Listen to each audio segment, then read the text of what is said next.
Olá, meus amigos, minhas amigas, sou o professor Luiz Antônio de Carvalho e com muito prazer, muita satisfação estou aqui para ministrar mais uma super aula para vocês. Essa aula é a aula que a gente vai tratar sobre o Sistema Financeiro Nacional, inclusive é a primeira aula do módulo de conhecimentos bancários, tá certo? É uma aula importante. Nessa aula eu tenho como objetivo da aula te apresentar a estrutura básica do Sistema Financeiro Nacional, que é uma introdução para as próximas videoaulas, na qual a gente vai trabalhar cada entidade componente desse Sistema Financeiro Nacional. Quando nós falamos Sistema Financeiro Nacional, significa dizer o seguinte, é um sistema todo articulado entre si, tá? Articulado e organizado. Nós temos lá aquelas pessoas que editam as normas, nós temos as entidades fiscalizadoras, supervisadoras, nós temos as entidades operadoras, ou seja, todo um conjunto de entidades devidamente organizadas e articuladas entre si, que formam o Sistema Financeiro Nacional. Antes de apresentar essas entidades para vocês, vocês têm que entender uma ideia básica do Sistema Financeiro Nacional. Nós vivemos num país capitalista, né? E o país capitalista, né, o capitalismo em si, gira em torno do quê? Dos recursos, do dinheiro. E sobre os recursos, dinheiro financeiro, nós temos uma instituição financeira, e essa instituição financeira é chamada de bancos. Professor, qual que é o produto dos bancos? O produto dos bancos nada mais é do que dinheiro, né? Recurso, dinheiro. O que o banco faz? O banco trabalha com o dinheiro dos outros. Não é isso? Por isso que precisa de uma regulamentação bastante precisa para dar o quê? Estabilidade no sistema financeiro nacional. Então, o trabalho dos bancos nada mais é do que uma intermediação financeira. Professor, intermediação financeira entre o quê? Intermediação entre alguma coisa, entre duas pessoas, né?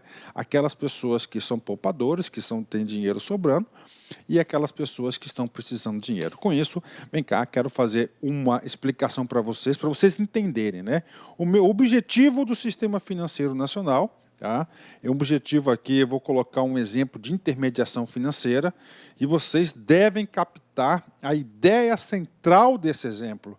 Deve ter o juízo de valor do Sistema Financeiro Nacional, assim, em linhas gerais. Então, nós temos aqui, né, aquelas pessoas que são agentes superafitários. Professor, o que são agentes superafitários, né? São pessoas, né, que têm o quê? Recursos sobrando. Está aqui para vocês, né? Recursos sobrando. Né? Tem, claro que tem, né? Aí vou dar um exemplo prático para você. Você que está me assistindo, né, com fruto aí de muito trabalho, do seu esforço, você tem um capital sobrando. Por exemplo, você tem aqui, ó, R$10.000 em dinheiro guardadinho debaixo do seu colchão. Está lá, R$10.000, né? O que acontece? Você está sobrando, tem esses R$10.000, você é um agente superafitário, você não está precisando, você é um agente poupador. Tá? E o que você faz? Você pode deixar o dinheiro lá debaixo do seu colchão, né? Guardadinho lá, coloca lá, fica até as cédulas bem fininhas, né? Está lá, R$10.000. Mas o que acontece? Você coloca ali, você não está ganhando nada com esse dinheiro. Gente, a regra do capitalismo, a regra do dinheiro é fazer o dinheiro circular. Toda vez que o dinheiro circula, ele tem que gerar alguma coisa, um rendimento, alguma coisa. E aí você tem uma brilhante ideia, né, de você ir em qualquer banco, qualquer instituição financeira e fazer uma aplicação. Olha aí. Tá? Fazer uma aplicação. Então, você faz uma aplicação, essa aplicação aqui você faz no banco. Uma instituição financeira qualquer, pode ser a Caixa Econômica, Banco do Brasil, Itaú, Bradesco, ou seja, qualquer banco aí. Claro que você vai fazer uma pesquisa para verificar o seguinte, qual é o banco que está oferecendo a melhor taxa de aplicação. Vamos supor o seguinte, que o banco que você verificou está te pagando aí uma rentabilidade excepcional, maravilhosa, tá? De 1%, tá? Fala para mim qual que é esse banco, tá? Que quando tiver dinheiro eu vou aplicar 1% ao mês, uma rentabilidade fantástica. Ou seja, cada R$10.000 a 1% ao mês, você vai ter uma rentabilidade de 100 por mês, né? Se tivesse lá no colchão, você podia ainda correr o risco de perder esse dinheiro, acontecer alguma tragédia, né? E lá não, está no banco guardadinho. Então, o banco fez o quê? Uma captação desse recurso. Professor, mas por que o banco vai fazer isso? Vai dar 100 para você, né? Porque é o seguinte, ao mesmo tempo que nós temos agentes superavitários, nós temos agentes deficitários, agentes que precisam de dinheiro, né? O outro colega nosso, né, está precisando de quê? Está precisando de dinheiro, né? Então, essas pessoas recorrem à instituição financeira e faz um empréstimo, né? Olha aí. Ele faz um empréstimo, né?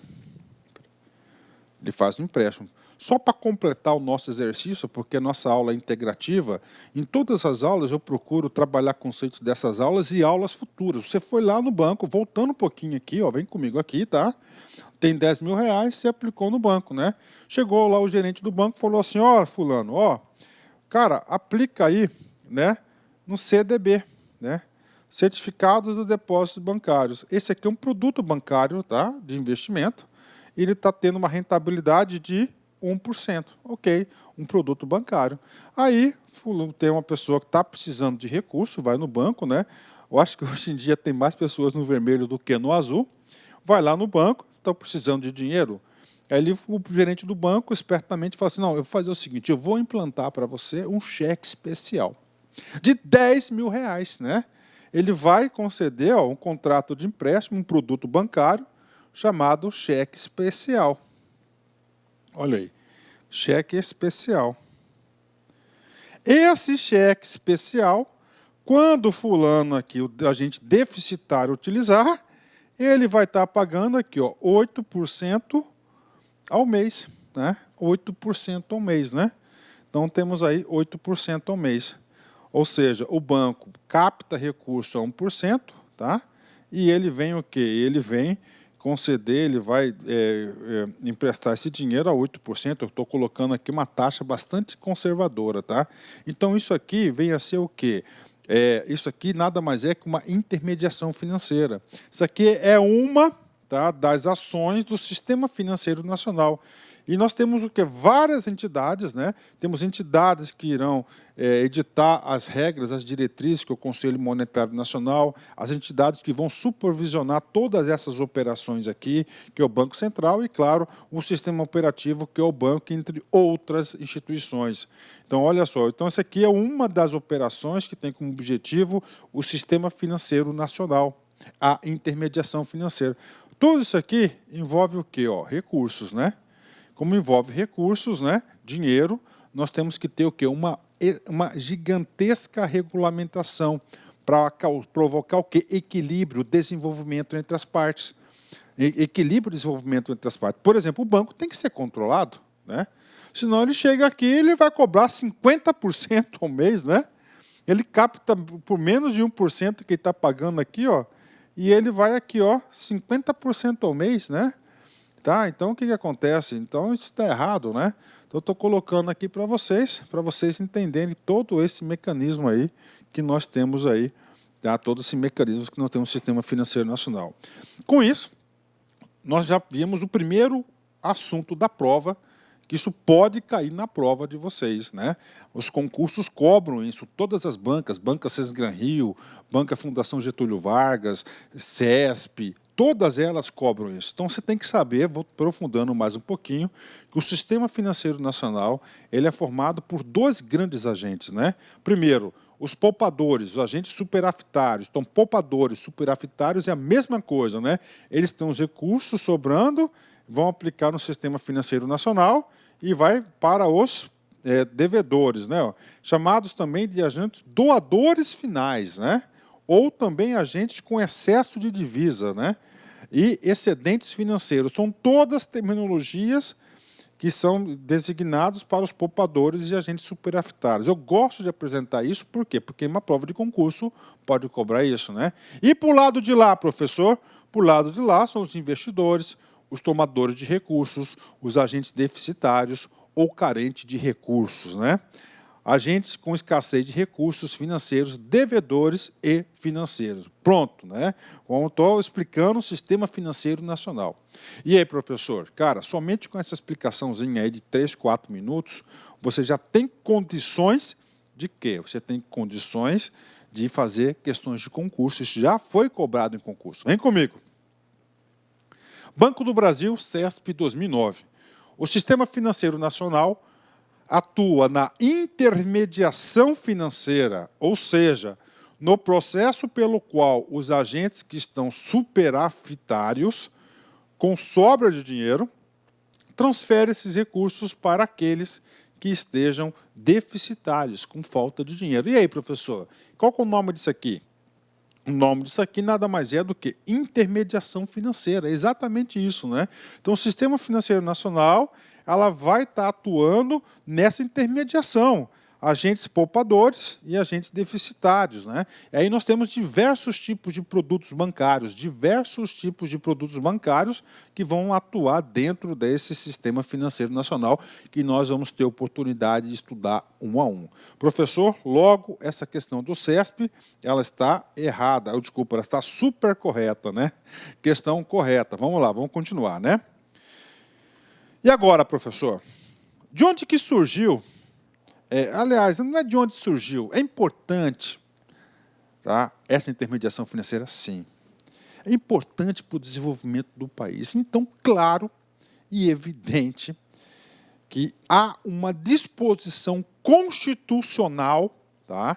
Sobre o Sistema Financeiro Nacional. Lá no artigo 192 da Constituição Federal de 88, traz a previsão do Sistema Financeiro Nacional. Vamos lá, o Sistema Financeiro Nacional é estruturado de forma a promover o desenvolvimento equilibrado do país, olha só, de forma a promover o desenvolvimento equilibrado do país, né? Olha só, quero falar para vocês aqui, ó. Olha só, vem comigo, gente, vem comigo. Ó, desenvolvimento equilibrado, a pessoa está precisando de dinheiro, às vezes, para fazer o quê? O investimento. Então, se o banco cobrar 50% ao mês, inviabilizou o investimento do cara. Por isso que tem que ter, olha só, estruturado, então é todo ele estruturado e regulamentado, tá? Porque envolve recurso. E que mais? E a servir os interesses da coletividade. Professor, interesses da coletividade, sim. Por exemplo, um produto financeiro que nós temos é o Fundo de Garantia por Tempo de Serviço, na qual a Caixa Econômica é curadora. Tá lá, um recurso que deve depositar na Caixa Econômica, na aula da Caixa Econômica. Nós iremos estudar com mais profundidade esse assunto. E aí, professor? E aí o seguinte, olha só, aquele recurso ali que é aplicado, ele empresta para o próprio governo para fazer o quê? Saneamento básico, esgoto e assim por diante, né, cara? Habitação, isso é o interesse do quê? Da coletividade. Então, tem uma norma maior que é para servir os interesses da coletividade.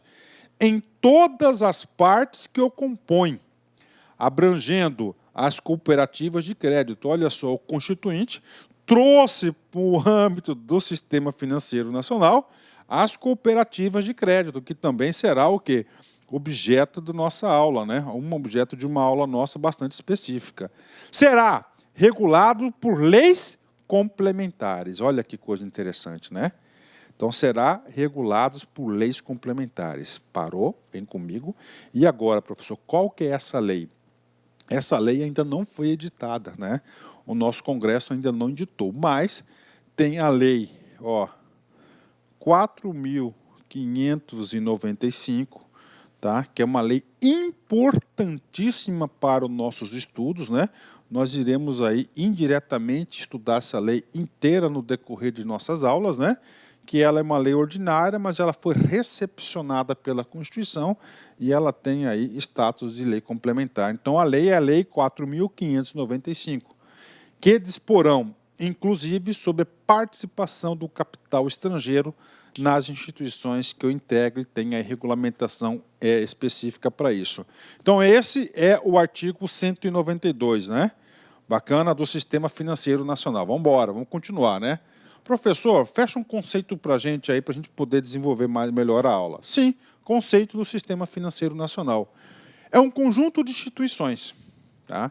Aqui nós vamos estudar dezenas de instituições, Banco Central, Caixa Econômica, Conselho Monetário Nacional, Banco do Brasil, Comissão de Valores Mobiliários, enfim, dezenas de instituições, tá? Um conjunto de instituições, autoridades monetárias, por exemplo, Banco Central do Brasil, instituições financeiras públicas, Banco do Brasil, Caixa Econômica, e privadas, Itaú, Bradesco, que tem como objetivo principal realizar o fluxo entre os agentes econômicos, isto é, transferir recursos dos poupadores para os tomadores de recursos. Olha aí o conceito de intermediação financeira, né? Conceito de intermediação financeira. Então, esse é o conceito do Sistema Financeiro Nacional. O que deve ficar? Primeiro, é um conjunto de quê? De instituições, cara, entidades, são diversas entidades, diversas, né? E nós vamos ter oportunidade de estudar todas elas. Nessa aula, eu vou apresentar algumas delas para você já ir se acostumando com isso, tá? Então, Sistema Financeiro Nacional. Bacana? Ó, intermediação, cara que está sobrando dinheiro, né? São poupadores para aqueles que estão precisando de recursos, tudo regulamentado. Vem comigo. Vamos fazer um exercício top agora, né? Banco Nacional do Nordeste, Banco do BNB, Banco do Nordeste Brasileiro, Fundação Getúlio Vargas, 2014, cargo de escriturário. Olha essa questão aqui. A função clássica das instituições financeiras é a de fazer repasses dos recursos captados dos agentes econômicos superavitários aos agentes econômicos deficitários, por meio de operações de crédito, empréstimo é uma delas, né? Em relação aos fundamentos do crédito, assinale a alternativa correta. Ok, vamos lá, comando da questão, está falando que é de intermediação financeira, né? Então o banco vai captar, por exemplo, a 1% e vai emprestar esse mesmo recurso para outra pessoa a 8%, por exemplo, né? Vem comigo. A questão em si, ele quer saber o seguinte, o custo do dinheiro.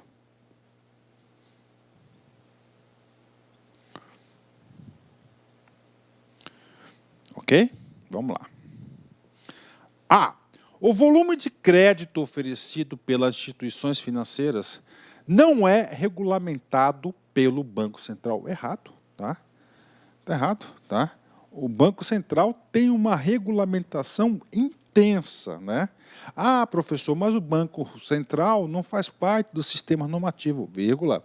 O Banco Central faz parte do sistema que vai supervisionar, mas o Banco Central faz parte do subsistema normativo, que é fazer cumprir as normas editadas pelo sistema normativo. Então está errado. O Banco Central edita, regulamenta esse setor aí, claro, em acordo do Conselho Monetário Nacional. Então o erro está na palavrinha não.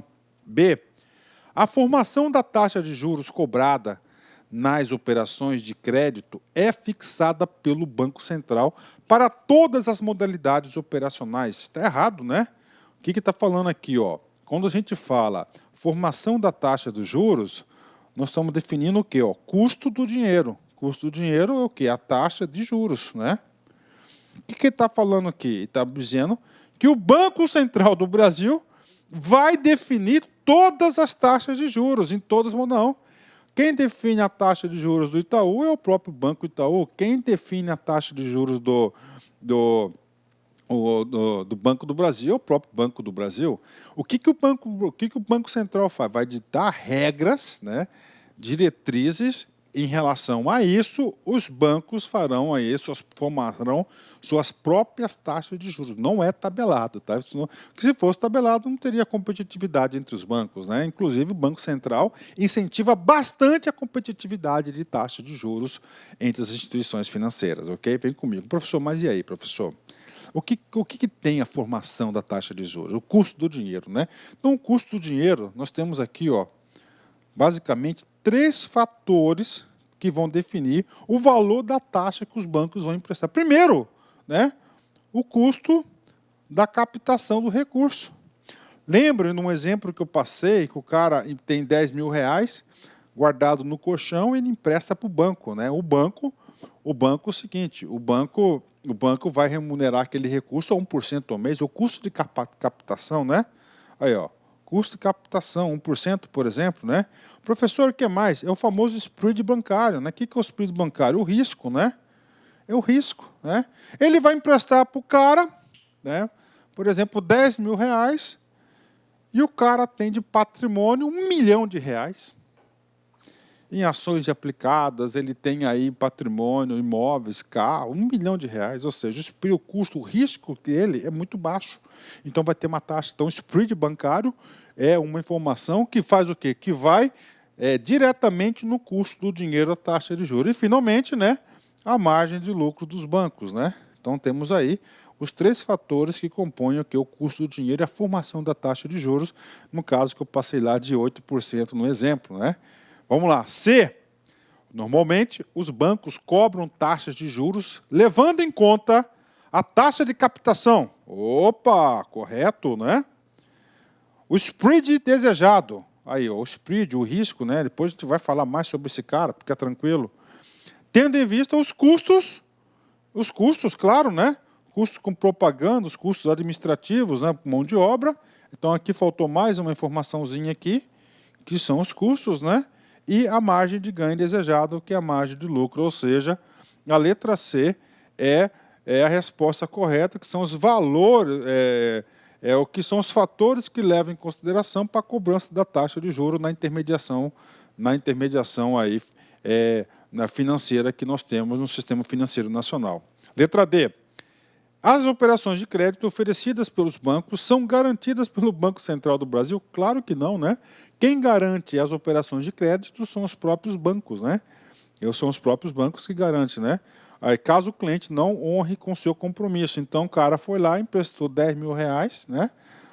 Passou o Joaquim, seu Joaquim não pagou. Então, o Banco Central que vai pagar o banco? Isso está dizendo ele, claro que não, um cara que tem que saber para quem empresta o dinheiro, né?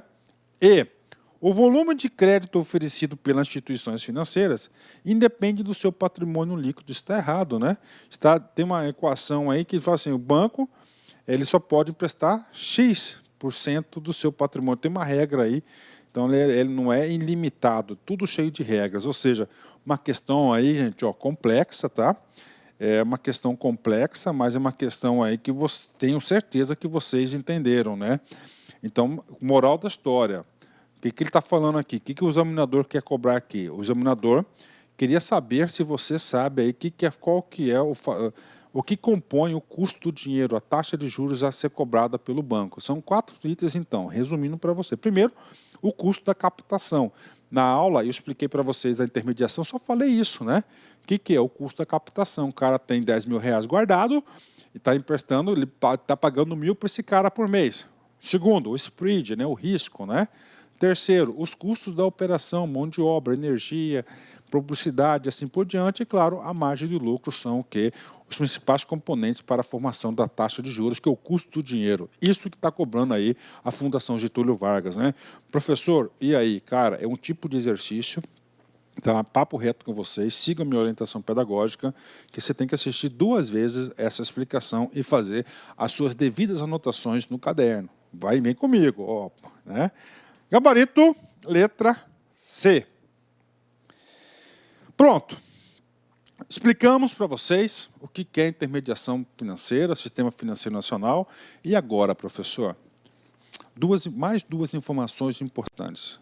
Professor, aonde eu devo ir em caso da dúvida? Aqui. Site do Banco Central do Brasil. Bacen, BSC, então Bacen, né? Cara, aqui tem tudo, tá? Tudo, né? Inclusive o seguinte, o aluno quer ficar competitivo, cara. O aluno quer ficar competitivo, ele tem que estudar diretamente na fonte. Professor, o que é estudar diretamente na fonte? A fonte significa dizer aonde o seu examinador, o cara que vai fazer as questões de prova, retira as questões de prova. E aí, professor, eu posso falar com muita tranquilidade, 20 anos aí, 20 anos estudando conhecimentos bancários. De 2010 até a presente data, nós atendemos todos os concursos de carreiras bancárias. Gente, os examinadores, cara, 80% das questões são retiradas desse cara aqui, é o site do Banco Central. Então você tem que estudar, gente, conhecimentos bancários lá no site do lado, ligado ali para você linkar, mas no site, não é no WhatsApp, Facebook, Instagram, não, tá? Você tem que estar lá no site do Banco Central, cara. Porque aqui vocês vão ter todas as informações, né, ok? Então nós temos aqui, ó, Sistema Financeiro Nacional. Então a primeira informação é isso, ó, objeto de estudo, Banco Central. Aqui, fonte, estudar na fonte, ficar competitivo, montar estratégias vencedoras para ser aprovado no concurso. Primeira informação está aqui, site do Banco Central. Então aqui no site do Banco Central, nós temos a composição e segmentação do Sistema Financeiro Nacional. Então nós temos aqui, ó, Sistema Financeiro Nacional, tá? Vamos lá, vocês têm que entender isso. Nós temos aqui, ó, nós temos 3 grandes blocos, né? Nós temos os órgãos, olha só, normativos, ó. Órgãos normativos. Nós temos os órgãos supervisores, ó. E nós temos os órgãos aqui operadores. Tem que saber. Claro, tem. Tá aí. E aí, professor? Órgãos normativos. Cara, Conselho Monetário Nacional. Esse cara aqui está no topo do topo, tá? Outro. Ó, Conselho Nacional de Seguros Privados. E nós temos o Conselho Nacional de Previdência Complementar. 3 o quê? 3 órgãos normativos. Professor, dica, começa todos com a palavrinha conselho. Aí. E aí, prof? Cara, calma. Nós teremos uma aula, super aula, Conselho Monetário, Banco Central, CVM, todas... Olá, meus amigos, minhas amigas, sou o professor Luiz Antônio Carvalho, com muito prazer, muita satisfação, estou aqui para fazer um convite muito especial para você que está estudando para o BRB 2019. Nós aqui da Lá Concursos, nós preparamos um super curso online para vocês, um curso online pré-edital, claro que assim que o edital for publicado, nós iremos lançar o pós-edital e você matriculado no pré-edital, você pode ter certeza que você vai receber todos os upgrades a custo zero aqui na LAC Concursos, tá? Mas claro que você tem que estar dentro do seu prazo de acesso. Então, nós aqui da LAC Concursos, nós temos aí um curso aí super competitivo para o BRB, tá certo? O concurso esse que já foi autorizado, encargo escriturário, investimento apenas 10 parcelas de R$30 e você tem um prazo de acesso durante 120 dias, né? Nesse prazo de acesso, você poderá assistir quantas vezes quiser e quantas vezes desejar. Tudo bem, meus amigos? Então aí faço o convite para vocês. Essa aula no YouTube são apenas aulas demonstrativas para você conhecer aí a qualidade dos nossos serviços. E digo para vocês que lá no site você vai assistir o final dessa videoaula e, claro, muitas outras videoaulas, porque nós fizemos uma playlist aí bastante pequena para vocês. Bacana? Forte abraço, fique com Deus e espero vocês aqui na Lá Concurso. Fui! Tchau. Clique lá